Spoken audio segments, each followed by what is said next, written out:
Frog fans, here we come. Big Noon Kickoff is going to be there. Big Noon Saturday is going to be there. Gus, Ginny, and I cannot wait to get down to TCU. I can't wait to cover Max Duggan and this team. I'm going to just start with, in this preview, the fact that TCU got absolutely hosed in the college football playoff rankings. If you give the exact same resume, play the games the exact same way, the leads that could come from behind, the exact same schedule, the exact same dates, everything, and you give that resume to Texas or to Oklahoma in the Big 12, their brands would mean and suggest they would be no lower than 4. TCU got absolutely hosed. I talked about it in the Wednesday edition of this show. Go back and check out my full thoughts if you want more of that. But now TCU is 7th in the country, and they welcome Texas Tech into their home stadium.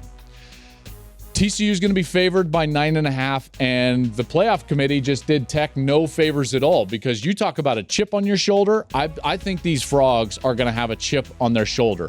I think their fan base is going to have a chip on their shoulder. This environment has become really good. In fact, did you know that this year, it's a small school, by the way. TCU is a private school that doesn't have a huge student population, and yet every single game this season, they've set a student attendance record, and they will again on Saturday. So the environment has been incredible at TCU, and it will again on Saturday against Texas Tech, in particular with what the playoff committee did on Tuesday night.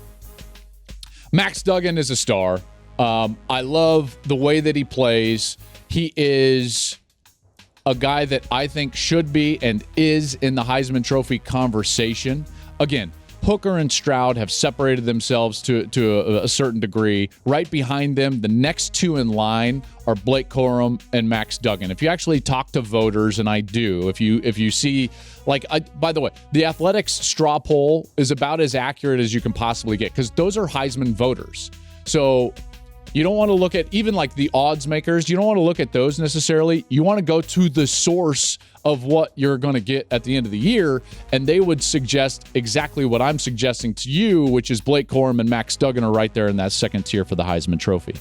This TCU offense has been outstanding. One of the best in the country. They're top 5 in total offense, top 5 in scoring offense. All right, they're the only team in the country that is averaging 300 passing yards, 200 rushing yards, have 20 touchdowns, both passing and rushing, right? So they're really balanced. It's an offensive line that is veteran, that has not gotten the love that they deserve. It's been fun breaking them down on tape. I think Sonny Dykes has done an excellent job with their offense, along with Riley's brother. And they're primed for a lot of success here down the stretch. Sit in that catbird seat. They still have a shot at the playoff, although that got a little bit muddier on Tuesday night. So what are the things that they're facing in this game against Texas Tech? Well, I think that the best thing Texas Tech has going for them is that they've got a defender, an edge player that really gets after it and gets after the quarterback. So there's a scenario in which Max Duggan is going to be under a lot of duress during the course of this game. I'm talking about Tyree Wilson. He's a semifinalist for the Bednarik Award. I'm sure you haven't heard of Tyree, but he's an excellent player. 6.5 sacks, 11.5 tackles for loss, and he's been really good. So they're going to have to make sure they account for Tyree Wilson in pass protection in order to allow Max Duggan to do what he does. Now, they can do a lot of different creative things. Put Tyree Wilson in the read when you're talking about the RPO, because Max Duggan can still run those. They can do the little triple option when they toss it out on the outside. So they can neutralize a little bit of that pass rush, in particular since it's one-sided for Tex with Tyree Wilson. But that's something that I'll be watching for during the course of this game. I'm excited for the environment. I'm excited to watch this offense. Like I said, that spread is 9.5. I'm not going to make a pick. I will tell you, though, that this year TCU is 6-1 against the spread. Hey, thanks for watching. If you enjoy that clip, make sure you click subscribe somewhere down here. From game highlights to exclusive interviews and rankings, we've got everything you need as a college football fan right here. College Football on Fox.